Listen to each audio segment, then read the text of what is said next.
Welcome to డి6. This is professor Vinod Kumar. Dalit cinema దరవేస్తున్నది. ఇప్పటిదాకా వెండి తెరపై మనం కేవలం సినిమా అంటే అది తెల్ల రంగు కప్పుకున్న తోలు సినిమాలు మాత్రమే కనిపించినాయి. బట్ నల్ల రంగు మీద కూడా సినిమా నటన ఇవాళ మొదలైంది. సినిమా రంగం మీదకి నలుపు కథలు కూడా మొదలయ్యాయి. నలుపు న్యాయానికి తిరుగుబాటుకు చిహ్నంగా ఉన్నప్పటికీ కూడా ఇది మనవాద సిద్ధాంతం ప్రకారంగా అది ఏమంటారంటే దాన్ని it is not so positive, it is negative. అసూచకమా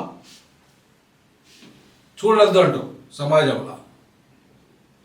so నలుపు ఇవాళ నాట్యం చేస్తుంది దళిత సినిమా రూపంలో. అదే మనకు 23 అనే సినిమా ఈరోజు రిలీజ్ అయింది. ఈ 23 అనే సినిమా యొక్క మేజర్ సారాంశం అంతా ఏంటంటే ఈ సినిమాలో కారంచేడు, చుండూరు,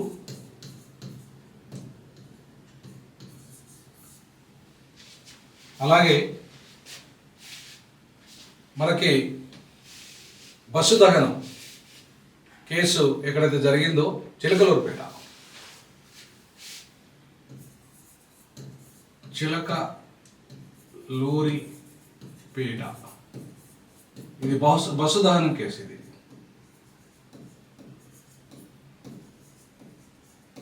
ఈ మూడి సంఘటన యొక్క ఇతివృత్తాంతమే 23. ప్రధానంగా 23 అనేది 23 మంది చనిపోయింది ఇక్కడ చిలకలూరుపేట బస్ దానం కేసులో. సో ఆ 23 మంది ఎలా చనిపోయారు, ఎందుకు చనిపోయారు, అసలు బస్సును ఆ యువకులు ఎందుకు తగలబెట్టారు, వారి జీవితం ఏమిటి, దళితుల జీవితాల్లో వాళ్ళ ఇతివృత్తాంతం ఏంటి, అసలు వాళ్ళు దొంగలుగా మారడానికి కారణాలేంటి, వాళ్ళు ఇవాళ వెనుకబడడానికి కారణాలేంటి, వాళ్ళు ఎందుకు ఇవాళ అంటరాని వాళ్ళుగా ఉన్నారు, వాళ్ళెందుకు ముట్టరాని వాళ్ళుగా ఉన్నారు, వాళ్ళెందుకు ఊరవతలో ఉన్నారు. ఈ రోజు వరకు 78 సంవత్సరాల స్వతంత్ర భారతదేశంలో కూడా, సరే పాతకాలం అంటే వేరు, రాజ్యాంగం అమలై 75 సంవత్సరాలు అయినప్పటికీ కూడా వాళ్ళెందుకు ఊరవతలనే ఉన్నారు, వాళ్ళ జీవితాలు ఎందుకు వెలివేయబడ్డాయి, ఈ వెలివేతలకు గురి అయిన వెతలే ఈ జీవిత కథలు అనే అంశాన్ని ఇవాళ సినిమా రంగం కూడా తెరకెక్కిస్తున్నది.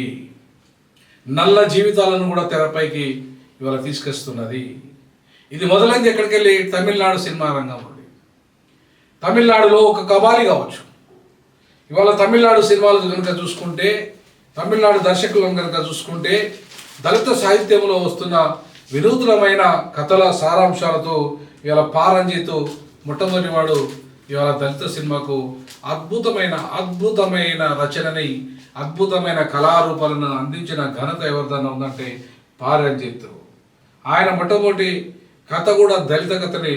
ఈ దళిత యువకుడు తొలి 2 చిత్రాలు అట్టకత్తి అనే సినిమా, మద్రాస్ అనే సినిమా, తర్వాత కబాలి, కాల, ఇటీవలి కాలంలో సార్పట్ట, అంటే ఈ 3-4 సినిమాలన్నీ కూడా మొత్తం దళిత జీవితాలు, నల్లని జీవితాలు, నలుపు కథలు, వాళ్ళు ఎదుర్కొంటున్న సమస్యలు, వాళ్ళ జీవితాలు ఎంత దుర్మార్గంగా ఉంటాయి, ఏ రకంగా మురికి జీవితాలు, మురికి కాలంలో బతుకుతారు, వాళ్ళు ఎట్లా వాళ్ళ ఊరవతలో బతుకుతారు, వాళ్ళు ఎట్లా వాళ్ళ నేరస్తులుగా తయారవుతారు, ఈ సమాజం వాళ్ళను నేరస్తులుగా ఎట్లా తయారు చేసింది, ఈ క్రిమినల్స్గా ఎట్లా తయారు చేసింది, ఏ రకంగా వీళ్ళని ఇవాళ అంటరాని వాళ్ళుగా ఊరవతలు వచ్చింది, ఏ రకంగా అణిచివేసింది, ఏ రకంగా హింసకు దారి తీసింది ఈ సమాజం అంతా అని చెప్పేసి అద్భుతమైన కథల రూపంలో ఇవాళ కళాఖండాలను తీర్చిదిద్దిన ఘనత పారంజిత్ దక్కుతుంది. పారంజిత్ తర్వాత మళ్ళీ మరొక నటుడు ఎవరైతే ఉన్నారో సెల్వరాజు, ఆయన కూడా తమిళ యువకుడే. ఈ సెల్వరాజు కూడా దళిత యువకుడు. 2018లో ఆయన తీసిన తొలి చిత్రం పేరు పెరియం పెరుమాల్. ఇది కూడా చాలా హిట్ అయింది సినిమా. పెరియం పెరుమాల్ అనే సినిమా కూడా వాళ్ళ ధనుష్తో, మరియు ఆయన కర్ణన్ అనే సినిమా కూడా తీశాడు. సో ఈ 2 సినిమాలు హిట్ అయినాయి. పెరిమాల్ సినిమా కూడా హిట్ అయింది, కర్ణన్ సినిమా కూడా హిట్ అయింది. ఆ 2 సినిమాల్లో దళిత జీవితం అద్భుతంగా చిత్రీకరించాడు ఇవాళ ఈ అబ్బాయి మారి సెల్వరాజ్. సో మారి సెల్వరాజు ఈ అంటే ఒక జీవితంలో కుక్క, నక్క, పంది అంటే ఒక జంతువులు కూడా, జంతువుల కంటే హీనంగా కూడా దళితుల బతుకులు ఎట్లా ఉన్నాయి, ఏ రకంగా ఉన్నాయి. కర్ణాన్ సినిమాలో కూడా విద్య యొక్క విలువ ఏంది, అసలు విద్య లేకపోతే దళితుల జీవితాలు ఎంత దుర్మార్గంగా పడిపోయి, బాబాసాహెబ్ అంబేద్కర్ కనుక ఒకవేళ బాబాసాహెబ్ అంబేద్కర్ ఈ దేశంలో పుట్టి ఉండకపోతే, ఈ విద్యనే మాకు అందించకపోతే, ఈ విద్య విలువ మేము తెలుసుకోకపోతే, ఆయన ఇవాళ మాకు ఉండకపోతే ఇవాళ ఏంటి మా దళితుల బతుకులు? కోట్లాది మంది, 45 కోట్ల మంది సుమారు ఈ దేశంలో ఉన్న దళితులు, వాళ్ళ జీవితాల్లో వెలుగు నింపింది చదువు అనేది. వాళ్ళ బతుకులకు వెలుగు నింపిన సూర్యుడు అంబేద్కర్ అనేది. ఇలా ఆయనే లేకపోతే మా బతుకులేందనే ఇతివృత్తాలతో ఇలా మనకు ధనేష్ సినిమా కర్ణన్ కూడా అందులో విద్య యొక్క ప్రాముఖ్యతను, లేకపోతే క్రిమినల్స్గా ఉంటాం, మన జీవితాలు ఎప్పుడు క్రిమినల్స్గానే ఉంటాయి కాబట్టి ఈ ఎడ్యుకేషన్ అనేది చాలా ఇంపార్టెంట్. సో ఇవాళ బ్రిటిష్ వాళ్ళు ఇవాళ మనకు ఈ దేశంలో ఉన్న హైందవ కులాలు, హైందవ ధర్మాలు, హైందవ మతాలు విద్యకు దూరం చేస్తే బ్రిటిష్ వాళ్ళు ఇవాళ, అట్లాగే మహాత్మా జ్యోతిరావు పూలే లాంటి వాళ్ళు వాళ్ళ విద్యను ఏ రకంగా మనకు అందించారు అనే అంశాన్ని మనం అద్భుతంగా అనేక చలనచిత్రాలలో, మొన్ననే మహాత్మా జ్యోతిరావు పూలే అనే సినిమా కూడా ఇవాళ తెర మీదకి వచ్చింది. సో ఇవాళ తెర మీద ఇంత అద్భుతమైన సినిమాలు ఎందులో వస్తున్నాయంటే, అద్భుతమైన జీవిత కథలు, అలాగే సీరియల్స్ ఇవాళ వస్తున్నాయి. నల్లని తెర ఇవాళ మనకు ప్రపంచం వేదిక మీద కనబడుతుంది. ఈ నల్లని తెరకు సంబంధించిన జీవిత చిత్రాలు, అనేక చిత్రాలు అంతర్జాతీయంగా కూడా అనేక ఆస్కార్ అవార్డులు కూడా పొందిన పరిస్థితి అయితే ఇవాళ స్లమ్ డాగ్ మిలియనర్స్ అనేది మొట్టమొదటి ఆస్కార్ చిత్రం ఈ భారతదేశానికి వచ్చింది. ఆ మొట్టమొదటి ఆస్కార్ చిత్రం కూడా దళితుల జీవిత చరిత్రతోనే వచ్చిందనే విషయాన్ని మనం ఇవాళ గుర్తుపెట్టుకోవాలి. సో అంటే దళిత జీవితాలు ఒక అద్భుతంగా, అంటే ఇవాళ చలనచిత్రంగాలో ఒక అద్భుతమైన కళాశిల్పాలుగా మారిపోతున్నాయి. ఒక చిత్రరంగానికి ఒక ఆయుపట్టుగా కథా వృత్తి ఇతివృత్తాంతాలు ఉంటున్నాయి. సో ఆ రకంగా చూసుకుంటే ఇవాళ మహారాష్ట్రలో దళిత కుటుంబానికి చెందిన నాగరాజ్ మంజులే 2013లో మరాఠీలో తీసిన సినిమా ఫండ్రీ అంతర్దృష్టిని ఆకట్టుకున్నాడు. సైరాట్తో జాతీయ స్థాయిలో గుర్తింపు తెచ్చుకున్నాడు. అమితాబ్ బచ్చన్ జండ్ను తెరకెక్కిస్తున్నాడు ఇతను కూడా. అంటే ఇవాళ పెద్ద పెద్ద హీరోలు కూడా చాలా గొప్ప గొప్ప సినిమాలకి వాళ్ళు కూడా అనుకూలంగా వచ్చారు.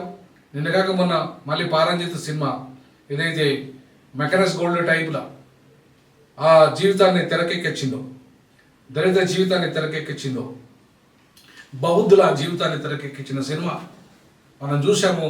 నిన్నగాక మొన్న ఆ సినిమా ఏ రకమైన హిట్ ఇచ్చిందో మనం మొన్ననే చూసినాం. దాంట్లో సినిమా కథనం కానీ, ఆ సినిమా స్టోరీ కానీ, ఆ సినిమాలో ఉన్న జీవన విధానం కానీ, ఆ సినిమా తీసుకొచ్చిన పేద దళితుల జీవితాలు కానీ అద్భుతంగా మన ముందుకు వచ్చాయి, మన ముందు నిలబెట్టింది అనే విషయాన్ని మనం గమనించాలి.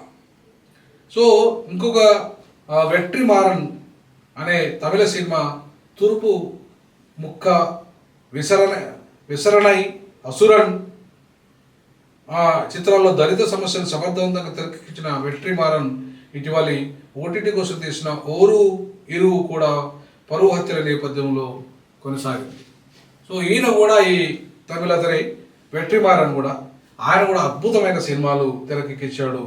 ఈ ఇటీవలి కాలంలో అసురన్ సినిమాలో కూడా ఎడ్యుకేషన్ సంబంధించింది, ఎంత విలువైందో అసురన్ వాళ్ళ మనకు తెలియజేస్తుంది. ఆ సినిమా అద్భుతమైన సినిమా, ఆ సినిమా కూడా. సో ఇవాళ ఓరు ఇరు ఇలా పరువు హత్యల గురించి అద్భుతంగా ఆ సినిమా కూడా మన ముందుకు వచ్చింది ఇవాళ దళిత జీవిత కథనాలలో. అంతేకాకుండా మహారాష్ట్రలో పుట్టి హైదరాబాద్లో పెరిగిన నీరజ్ మేఘవన్ అనే ప్రముఖ దర్శకుడు అనురాగ్ కశ్యప్ శిష్యుడు శ్మశానంలో శవాలను కాల్చే వాడి జీవితం చుట్టూ అల్లుకున్న కథతో మాసాన్ అనే సినిమా అద్భుతమైన కళాఖండ మాసాన్. అసలు మాసాన్ను చూడని వాళ్ళు లేరు, ఆ సినిమాను చూడని ప్రతి ఒక్కరు కూడా ఆ సినిమాను చూశారు. చాలామంది నాతో నా మిత్రులు కూడా మాసాన్ సినిమా చూసినావని చెప్పేసి నన్ను అడిగారు. ఎంతటి అద్భుతమైన ఆ చిత్రం అంటే అంటే ఆ జీవితంలో అంటే ఇవాళ శవాలను కాల్చే వారి జీవితము, వాళ్ళ శవాల దగ్గర పండుకునే విధానము, శవాల దగ్గరనే తిని శవాలతోనే ఒక రకంగా వాళ్ళ సంసారం, పిల్లలు అనేది అక్కడే. పిల్లలు శవాలంటే వాళ్ళకి భయం లేదు, మనకు భయము, కానీ ఆ జీవితాలకు భయమే లేదు. శవాల సమాధులతోనే జీవితం మొదలై జీవితం కూడా అంతమయ్యేది కూడా సమాధులతోని శవాలతోనే అనేది ఆ సినిమా కథ వృత్తాంతము, అద్భుతమైన కథ వృత్తాంతంతో ఆ సినిమా కూడా వచ్చింది. అంతేకాకుండా మరొక దళిత సాహిత్యంలో మరొక సినిమా, మరొక పరిశోధకుడు స్టాలిన్ రాజంగం ఆయన పేరు. ఆయన కబాలి సినిమాకు ఆయనే స్క్రిప్ట్ రాశాడు ఆయన. సో అద్భుతమైన కబాలి సినిమాలో మీరు కనబడుతుంది ఇలా దళితుల నలుపు జీవితాలు, నల్లవాళ్ళ జీవితాలు ఏ రకంగా తెరపైకి ఎక్కాయని చెప్పేసి మనకు కనబడుతుంది. సో అట్లాగే ఇవాళ మీకు దళిత ఫిల్మ్ ఫెస్టివల్ కూడా ఇవాళ న్యూయార్క్లో 2019లోనే జరిగింది. ఆ సినిమాలో మాషాన్ సినిమాకి ఉత్తమ అవార్డు కూడా వచ్చింది. ఇలా నీరజ్, నేను ఇంతకుముందు చెప్పినట్టుగా మాషాన్ మన దేశం నుండి పారంజిత్, నాగరాజు, మంజులే, సుబేద్ వాగ్దేవి, బోల్ ఇండియా, జై భీమ్ దర్శకుడు నీరజ్ గావాన్. అలాగే జై భీమ్ సినిమా కూడా మనం చెప్పుకోవాలి ఈ సందర్భంగా. జై భీమ్ సినిమా ఒక అద్భుతమైన ఆదివాసీ జీవిత వృత్తాంతాల గురించి చెప్పిన సినిమా. సో జై భీమ్కు అసలు ఆస్కార్ అవార్డు రావాల్సి ఉండే, ఆ జై భీమ్ సినిమాకు రాకుండా ఇవాళ ఆయన సినిమా ఏవైతే రాజమౌళి సినిమాకు రావడం జరిగింది. కానీ అంతకంటే అద్భుతమైన కళాఖండము జై భీమ్. జాతీయ స్థాయి అవార్డు కూడా దక్కలేకుండా పోయింది. ఆ దొంగ సినిమా, దొంగ గంధం పుష్ప సినిమాకి జాతీయ అవార్డు ఇచ్చిండు. ఎంత దుర్మార్గం అంటే అంత దుర్మార్గం సినిమా. అంటే ఒక మనువాద దృక్పథంతో ఇవాళ జాతీయ ఫిల్మ్ అవార్డ్స్ వచ్చాయనడానికి జై భీమ్ సినిమా నిదర్శనము, జై భీమ్ సినిమాకి ఇవ్వకపోవడమే నిదర్శనం. అంటే ఇవాళ ఈ 23 అనే సినిమా ఇవాళ ఈరోజు రిలీజ్ అయిన ఈ సినిమా కథ వృత్తాంతం కూడా మళ్ళీ ఒకసారి ఆ కారం చేడు మారణకాండ, చుండూరు మారణకాండ, చిలుకలూరి బస్సు దహనం యొక్క మారణకాండలో అసలు దాని వెనుక జీవితాలు వాళ్ళు ఎందుకు ఈ రకంగా చేశారు, ఈ సంఘటనలో జరిగిందా వాస్తవం ఏంది, కారం చేడులో కమ్మోళ్ళు, రెడ్డి ఈ రెండు కులాలు ఏ రకంగా వాళ్ళ ఆ రెండు సంఘటనలో వాళ్ళ యొక్క ఆధిపత్య కుల దురహంకారానికి ఎట్లా బలైపోయినరు. చిలకలూరి బస్సుదానం కేసు కూడా వాళ్ళు బంగారం కోసం మాత్రమే పోయింది, అక్కడికి దొంగతనం చేయడానికి మాత్రమే. కానీ దురదృష్టవతం ఏమైపోయిందంటే అది అగ్గిపెట్ట బెదిరించే క్రమంలో అగ్గిపెట్ట గీకిండ్రు. అది కాస్త బస్సు దగ్ధమైపోయి వాళ్ళు చచ్చిపోయింది. దాంట్లో కొంతమంది పాపం అమాయకులైన ప్రయాణికులు చచ్చిపోయినరు. సో కారణం ఏంటంటే ఆ దొంగతనం చేసి వచ్చే బంగారంతో, ఆ దొంగతనం చేసిన బంగారంతో ఏదో జీవనం కొనసాగిద్దామని చెప్పేసి అనుకున్నారు ఆ దొంగలు. సో ఇట్లాంటి దుర్మార్గమైన కథలు అంటే వాళ్ళ జీవితాలు, దాని వెనుక ఉన్న బతుకులు, వాళ్ళని క్రిమినల్స్గా మార్చిన పరిస్థితులు, ఇవాళ ఏ తప్పు చేయకపోయినా అంటరాని వాళ్ళు అయినందుకే ఆ కారం చేయడం చుండూరు సంఘటనలో కుల దురహంకారం ఏ రకంగా ఇలా ఊచకోత కోపించింది సమాజంలో అని చెప్పేసి మనకు ఈ కథా వృత్తాంతాలు తెలియజేస్తాయి. సో ఇట్లాంటి అద్భుతమైన కథా చిత్రాలు, కథా వృత్తాంతాలు ఇవాళ ఈ నల్లవాళ్ళ జీవితాలు, అంటరాని కులాల జీవితాలు అద్భుతంగా తెరకెక్కించిన దర్శకులందరికీ కూడా ఈ సందర్భంగా నేను జై భీమ్ తెలియజేస్తా ఉన్నాను. ఈ సినిమా ఎవరైతే దర్శకుడు ఉన్నాడో ఈ దర్శకుడు కూడా మల్లేశం, మనవాడే, తెలంగాణ వాడే. అతను కూడా అద్భుతంగా సినిమాలు తీస్తున్నాడు ఈ మధ్యకాలంలో. సో కాబట్టి మనకు ఈ రకమైన కథ వాస్తవ జీవిత సంఘటనల ఆధారంగా తమిళ సినిమా నుండి మొదలైతే అది కేరళ, మలయాళం సినిమా, ఇప్పుడు తెలుగు సినిమా కూడా ఎలా మొదలైంది. తెలుగు సినిమా ఇప్పుడే నాకు తెలిసి ఇట్లాంటి కథ వృత్తాంతంలో జరిగింది ఆ సినిమా. ఈ మొదటి సినిమా అంతకుముందు కూడా వచ్చినట్టుంది ఒక సినిమా. ఆ సినిమా పేరు ఏంటంటే చుండూరు అనుకుంటా. సినిమా పేరే చుండూరు అనుకుంటా. చుండూరు అనే సినిమా ఒకటి వచ్చినట్టుంది ఆ మధ్యకాలంలో. సేమ్ చుండూరు సంఘటన మీద, స్పెషల్గా చుండూరు మీదనే ఒక సినిమా వచ్చింది. ఆ సినిమాలో చుండూరు కథ వృత్తాంతం ఆధారంగా ఏ రకంగా దుర్మార్గం దొరలది, లేదంటే ఆధిపత్య కులాలది, ఆధిపత్య వర్గాలది ఉందనేది ఇవాళ అద్భుతంగా దాంట్లో కూడా చిత్రీకరించారు. సో కాబట్టి దళిత సినిమా ఇవాళ దరవేస్తున్నది. దయచేసి దళితులైనా కనీసం దాన్ని ఆదరించాలి. ఇప్పుడు ఈ 2 తెలుగు రాష్ట్రాలలో దళితులు 1,000,000 మందికి పైగా ఉంటారు. ఆ 1,000,000 మంది కనుక చూస్తే అద్భుతంగా ఈ డైరెక్టర్కి సినిమాకు డబ్బులు వస్తాయి. ఇట్లాంటి వాటిని ఆదరించడం వల్ల రేపు మళ్ళీ ఇంకొక సినిమా తీయడానికి ఆస్కారం ఉంటుంది. కాబట్టి ఇప్పుడు కబాలి లాంటి పెద్ద హీరోలు ఇందులో ఉండకపోవచ్చు. నాకు తెలిసి కబాలి లాంటి రజనీకాంత్ లాంటి పెద్ద హీరో ఏమీ కాదేమో అనిపించింది ఈ అబ్బాయిని చూసిన తర్వాత. మరి అతను ఎవరు నాకు అంత ఐడియా లేదు కానీ. కాబట్టి ఈ సినిమాలో సరే హీరోని బట్టి కథ వృత్తాంతాన్ని బట్టి సినిమా చూడకుండా కథను బట్టి చూడండి. ఓ అమితాబ్ బచ్చనే తీస్తేనో లేకపోతే ఓ రజనీకాంత్ హీరోగా ఉంటేనో కాకుండా ఖచ్చితంగా సినిమా యొక్క కథ ఆధారంగా కనుక చూస్తే అద్భుతంగా మనకు ముందుకు వస్తుంది. ఇప్పుడు జై భీమ్లో ఒక పెద్ద యాక్టర్ తీసాడు కాబట్టి జై భీమ్ హిట్ అయ్యేది. అదే ఒక చిన్న యాక్టర్ తీసి ఉంటే అంత పెద్ద హిట్ అయ్యేది కాదు. సో కాబట్టి ఇవాళ అంత పెద్ద హిట్ అయిన సినిమాలు కూడా జాతీయ అవార్డులు నోచుకునే పరిస్థితి, అంతర్జాతీయ అవార్డు నోచుకునే పరిస్థితి. బట్ ఏది ఏమైనప్పటికీ కూడా సినిమా రంగంలో ఇవాళ మనకు కనబడుతుంది. ఇవాళ అద్భుతంగా ఒక దళిత్ ఫిలిం ఫెస్టివల్ కూడా అమెరికాలో జరిగింది. తిరిగి భవిష్యత్తులో కూడా జరుగుతుంది, జరిగే ఆవిష్కారం ఉంది. ఇట్లాంటి సినిమాలు ముందు ముందు వస్తూ ఉంటే నేపాల్ కానీ ఈవెన్ చాలా ఆఫ్రికా దేశాల్లో కానీ ఆ సినిమాలు, తర్వాత ఈ దేశంలో ఉన్న దళితులు ఇట్లాంటి పీడితులంతా కూడా తీసే సినిమాలన్నిటితో రేపు భవిష్యత్తులో ఖచ్చితంగా ఒక అద్భుతమైన కళాఖండాన్ని ఆవిష్కరించడానికి, నిజమైన జీవితాన్ని ముందుకు తీసుకెళ్ళడానికి ఈ సినిమాలు ఉపయోగపడతాయి. కాబట్టి దయచేసి D6 ద్వారా రిక్వెస్ట్ చేస్తూ ఉన్నాను, మీరు దళిత సినిమాలు ఆదరించండి. దళితులారా అట్లీస్ట్ మిగతా సమాజం ఆదరించినా ఆదరించకపోయినా మీరు మాత్రం ఆదరించాలని D6 అండ్ డీజాకు మిమ్మల్ని రిక్వెస్ట్ చేస్తూ ఉంది. మీ కామెంట్ రూపంలో తెలియజేయండి. జై భీమ్, జై పులే, జై పెరియార్.